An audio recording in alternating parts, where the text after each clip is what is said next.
The Eyes of the White Horse by Ned DeHaan. The audiobook, made available on Black Box Online Radio. Please like and subscribe. Chapter 16. The month of October had slipped by in a breeze. Joanna and Barry had been so excited for Halloween, but the actual celebration went by as fast as one could blink. Joanna had returned home on the 31st, and they had watched a movie together. No costumes or candy, just the horror movie, and looking at other people's costumes on Facebook.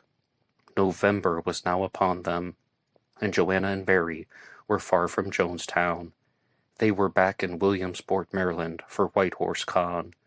They had taken the 7 a.m. bus from Jonestown to Williamsport, and Barry had called the Birch Bark Motel to ask if they had a room available for the night. To his shock and surprise, they did indeed have rooms, but they were far more expensive than he had imagined. However, he couldn't pass up staying in his old home. They weren't able to get room 8703. Instead, they had dropped their bags in room 8404 on the other side. Barry and Joanna also didn't use the opportunity to find out why the rooms were numbered that way. Barry was set to give his speech at White Horse Con at 5:30 p.m. that night. It was only 3:30, but already the sun was getting high in the November sky. Joanna had tried to convince him to buy a suit and tie for the convention, but Barry had argued that it was not necessary to wear a suit for only 1 hour. Instead, he had a blue button-up shirt underneath his black jacket. They were about to call a taxi and to head over to the convention hall, which was a hotel conference room that was on the other side of town, near Blaze's old Megadollar. Barry tried not to think about his ex, and it was rather easy with Joanna by his side, and his pre-written speech in his jacket pocket. Barry had wondered, why hadn't Martin organized the convention closer to Williams Pike, where the White Horse Killer had truly operated? But Barry expected that Martin had a reason. In fact, in some ways, the area near Megadollar was fitting, as it was the first time that Barry had talked to Joanna. It wasn't his first interaction with the White Horse Killer story, though, but it was at that time that Manny Inman developed an alibi. Barry knew that the man who was in jail was not the White Horse Killer because of his time there.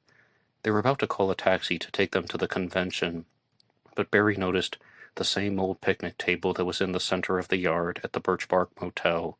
It was where he had swindled Blaze, and she had been forced to give him a $500 gift card. The chocolate card. He had blackmailed her, and he was shocked about how proud he felt for that in the past. At present, it seemed kind of immature.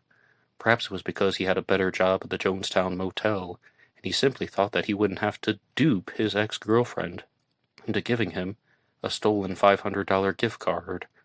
Both Barry and Joanna had jobs, and Barry's room was given to him by the motel, so they could easily pay for their own stuff. Barry asked if they could sit down at the table in the yard, and Joanna agreed.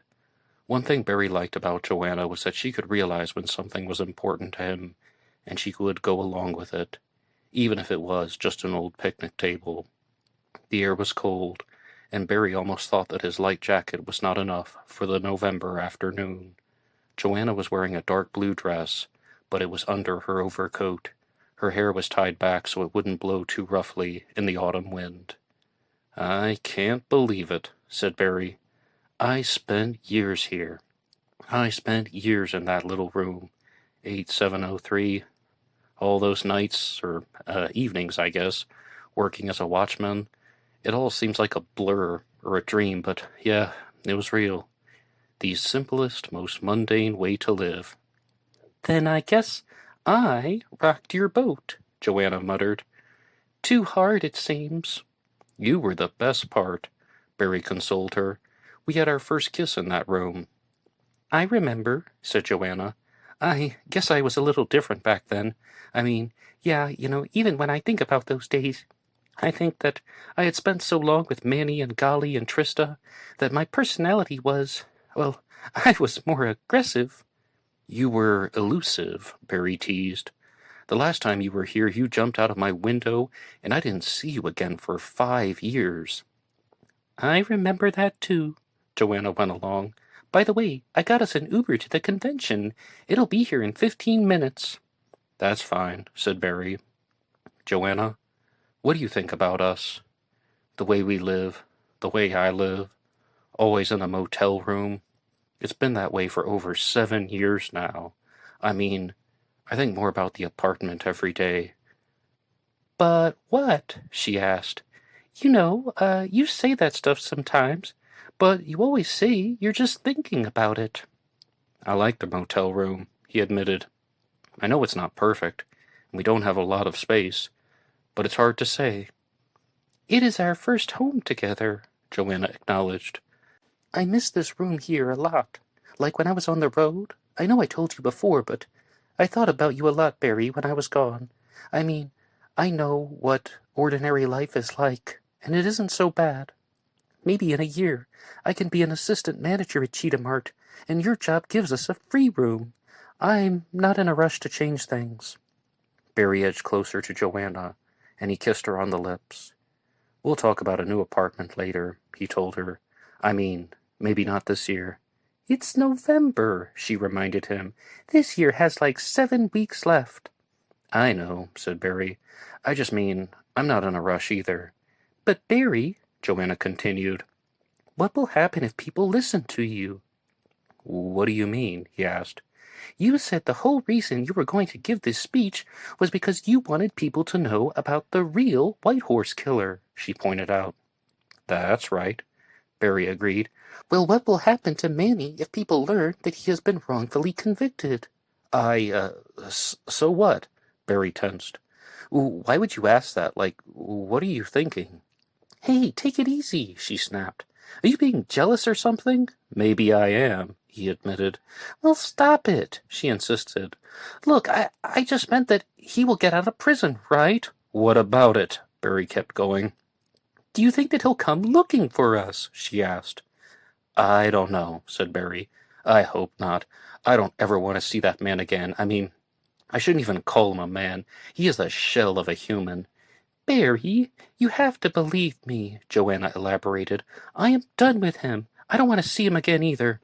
Did I not just talk to you about the future? About our future? What about the last time your ex got out of jail? Barry inquired. That was the reason you jumped out of the bathroom window. You said you had to see him. I am done with him, Joanna persisted. I was wrong. We were talking. I don't get it. One second you're fine and you can accept that I did some bad things in the past. Then, the next second you get all fired up. You're done with him. You're done with Manny Inman? Barry questioned her. I have said that multiple times already, she defended herself. The Jonestown Motel doesn't even have a bathroom window. Barry lightened the mood. You couldn't escape if you tried. Joanna laughed gently. Barry was glad that she wasn't mad at his small outburst. But that's not why I mentioned Manny, she continued. Then what is it? He asked. If the police catch the White Horse Killer, she began, then he will come looking for us. It's not just me. I know he will come looking for me, but it's both of us. Manny is the type of person that would want revenge. Why? Barry asked again. I mean, we didn't put him in jail, and when I see him on TV, he seems like he enjoys being in prison. No, that's not how he operates, Joanna went on. I mean, I used to be part of his crew. It's like a power-tripping thing. He won't accept that I've moved on. He'll also want to settle the score with you. He will view you as an opponent. I know it's been 5 years, but you remember how he acted when he held us up at gunpoint? Yeah, I get you, Barry admitted. He will keep trying to play those mind games. Exactly, said Joanna. That's it. So it's either the White Horse Killer or the man who's been posing as the White Horse Killer. Barry, I know I talk about this sometimes, but you don't know how much this bothers me. I mean, we are always living in a world of threats. Someone is always chasing us. I just want peace. Me too, Joe, said Barry. Do you think people will listen to you? Joanna asked him. I have no idea, Barry confessed. I mean, I don't know anything about this. Martin seems to think they will, and these are his people. I hope that... I don't know, Joe. I mean, but we will get out of this. "What did we do to deserve this?" Joanna asked. "I was abducted by the Red Horse, and I was tied to that chair for 3 days. My closest friend nearly killed me in the forest. The White Horse killer handcuffed us in the back of his car and was going to—" "I'll stop you there," Barry interjected. "And every time, they always lose." Joanna leaned in on Barry's shoulder, and he kissed the side of her head. "I love you, Barry," she said. "I love you too, Joe." "The car will be here soon," she expected. If I had only killed the White Horse when I had the chance, Barry thought silently, then he would be dead, and Emmanuel Inman would stay behind bars for good. If only.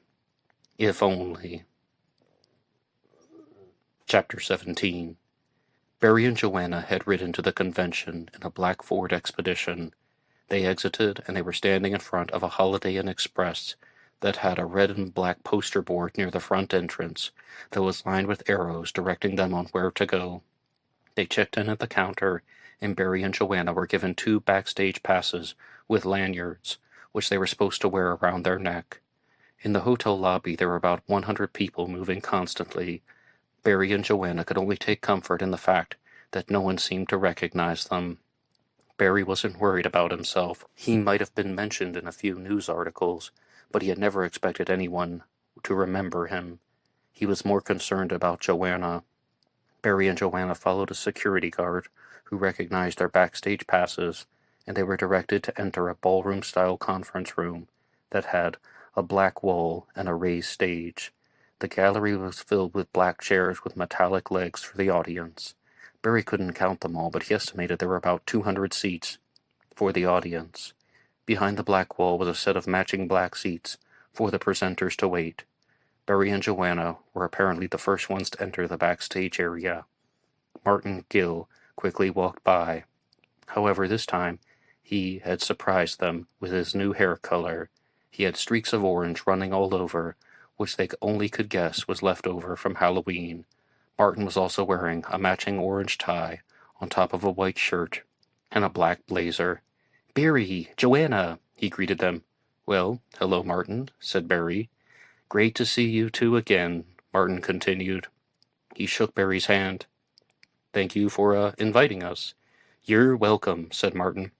"Look, you two are the first to come back here, so Barry, you're going to be the third speaker. No time limits, and you said you don't need the projector and you don't have any visual aids, right?" "That's right," Barry confirmed. "Oh, well, look, I am all over the place," Martin informed them in a nervous way. He pointed toward a clear cord that ran to his ear, indicating that there was an electronic earpiece. "As I said, you two please have a seat," Martin directed them.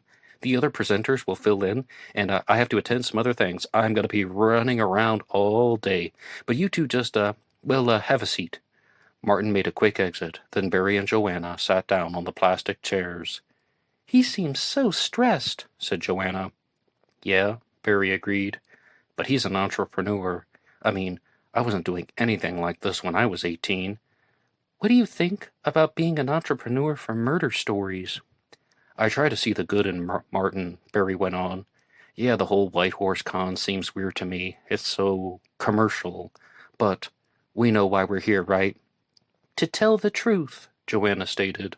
"Hopefully," said Barry. After another 5 minutes, a man walked in a brown suit with pleated pants, and he moved to the backstage area. He was taller than Barry, and he had sandy blonde hair. He wore a pair of thick glasses, and Barry would have guessed that he was in his late 40s. Joanna was seated on the edge, and Barry was next to her. The man sat down in a chair to Barry's left, leaving one space in between them. "Hello," he said in a cheerful way. "Hi," said Barry. "I'm Jim Lorenzen," he introduced himself. "I'll be presenting first." "I'm Barry Halbert," he replied. "It's amazing what's happening with this case," the man now known as Jim began. "I mean, here in Williamsport. 5 years ago, who knew that it would turn into a national phenomenon? I mean, I'm from Seattle, and 5 years ago, I didn't expect that I would be on a plane flying to Maryland to give a speech." "It, sure is something," Barry tried to converse. Barry was the first to admit that he didn't like these types of social interactions, and he had never been a fan of small talk. "By chance, did you read the book?" Jim Lorenzen asked. "Book?" Barry repeated. "Yes, my book," he asked. "The White Horse Stride. I mean, it made the bestseller list, but only for a week 2 years ago.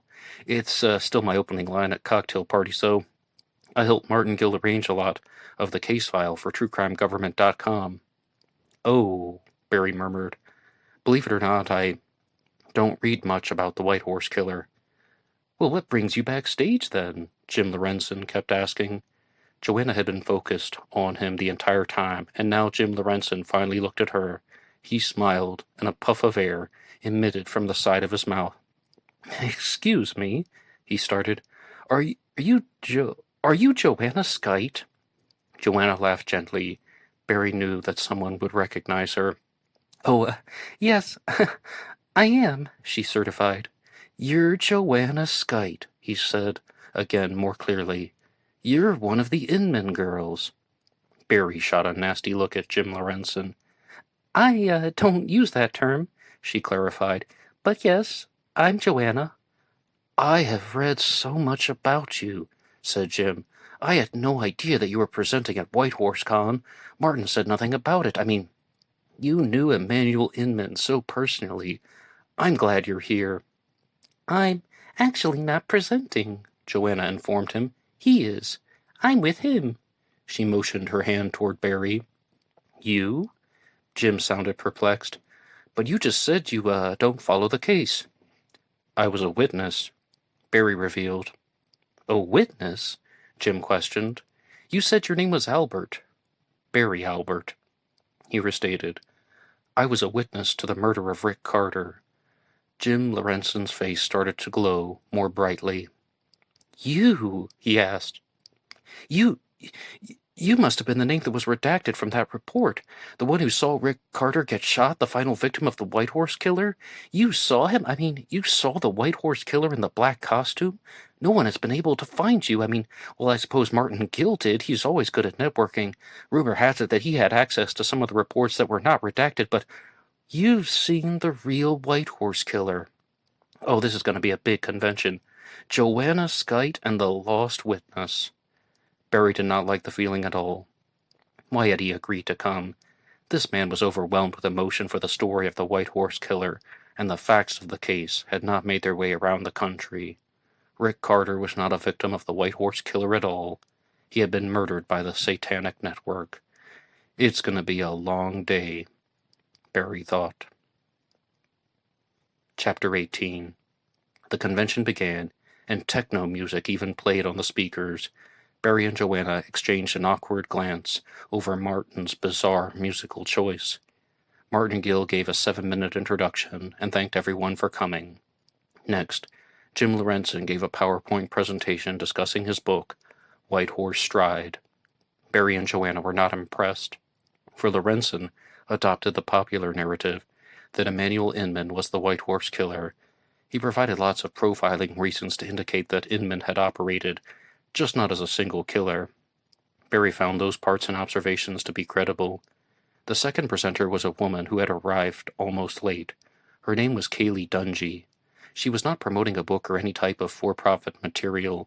She introduced herself only as a researcher, and she told the story of Manny Inman and Trista Richards. She told the audience just how influential Trista Richards had been on planning the White Horse Killer persona. During the presentation, Joanna whispered to Barry, "She's really good. Most of that stuff is true." "What about the planning of the White Horse murders?" Barry asked.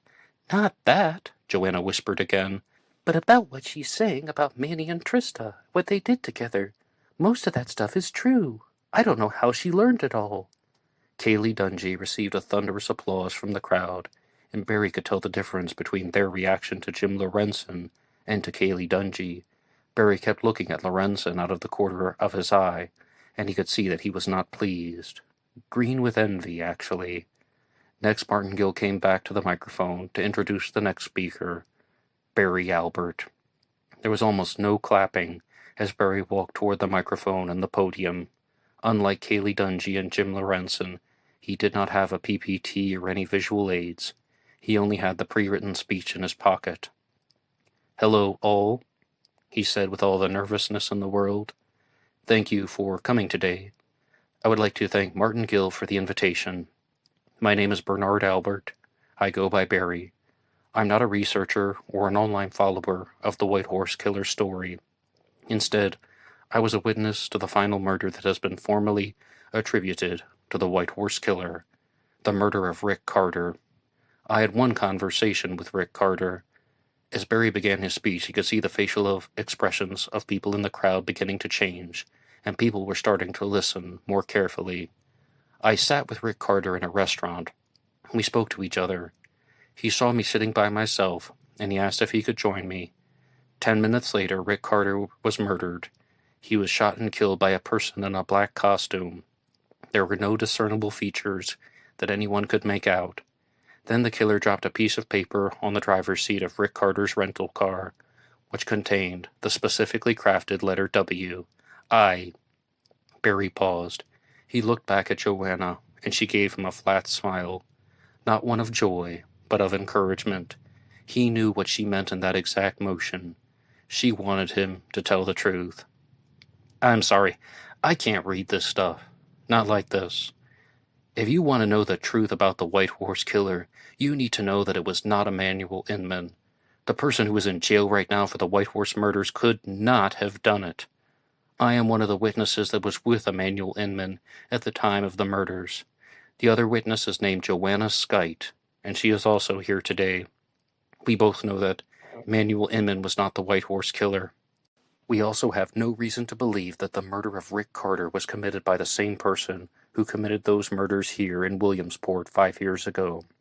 The truth is that there was certainly more than one killer for those homicides. Once Emanuel Inman was arrested and convicted, the White Horse Killer went into hiding. He thought it was over. He had already proven to himself that he could commit murders and get away with it. There was no more thrill. Then, as some of you know, in the spring of this year, a man named Robbie Watterson perpetrated a hoax. He pretended to be an evolved form of the serial killer. He called himself the Red Horse Killer. Joanna and I were also witnesses to the death of Robbie Watterson in Frederick, Maryland. We saw him hold a gun to his head and pull the trigger. It is my personal belief that Robbie Watterson read about the White Horse Killer story, and the same way that all of you do, he wanted to become a part of the story himself. He was a deranged, mentally ill man who created his own hooded costume, partially based on the reports of the Carter murder. He used a red costume and took the W symbol and put it on his chest. He wasn't sure if he was going to kill anyone, but he would have if it was necessary for the completion of his hoax. And he did. He took his own life. He killed himself. The White Horse Killer that created the persona is real. He is a real murderer. I do not know his name, but he is still out there. He murdered multiple people here in Maryland, as well as 2 recent murders. He killed Officer Eugene McGrady and an unidentified man in Jonestown, Pennsylvania. The White Horse. The screen behind Barry turned on. Jim Lorenzen and Kaylee Dungy had been using it for their presentations, but it had been black and switched off. The picture on the screen was of a figure in a black hooded costume. The hood looked like one of a Victorian executioner, except that the top portion was extremely rectangular, and the fabric of the hood hung down over his chest and almost to the waist. It looked like the hood worn by Robbie Watterson in Frederick, but this one was black. The killer also had clip-on sunglasses with black opaque lenses over the eyes. In the center of the hood was a white symbol, and it did not resemble the normal W that was used by the Red Horse or the Satanic Network. Instead, it was a circle with a neatly printed W in the center.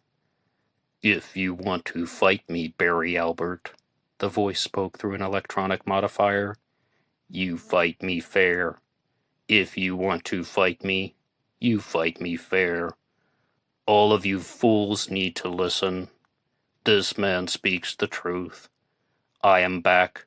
I have always been with you, but the wrath of the White Horse is now upon you all. Somewhere on the eastern seaboard is a bomb. The timer on the bomb will detonate exactly 1 year from now. You have until next fall to dig it up. If you do not, hundreds, or maybe thousands will die. Do not look for me in the crowd. I am currently hacking this electronic device with a microwave radiation signal. I am the White Horse Killer, and you shall all bow down in my honor. In fact, you are already doing it now. If you want to fight me, Barry Albert, you fight me fair. 7, 6, 47, 300, 8703. Baruch Allahe, Baruch Alave. Then there was a silver light that flashed, the way a TV looks when it shuts off, and it remained black. Barry looked around the room, and the people were muttering in confusion. Barry turned to Joanna, and she was blank, except for a single tear in her eye. "It's not over," said Barry. "He will not win."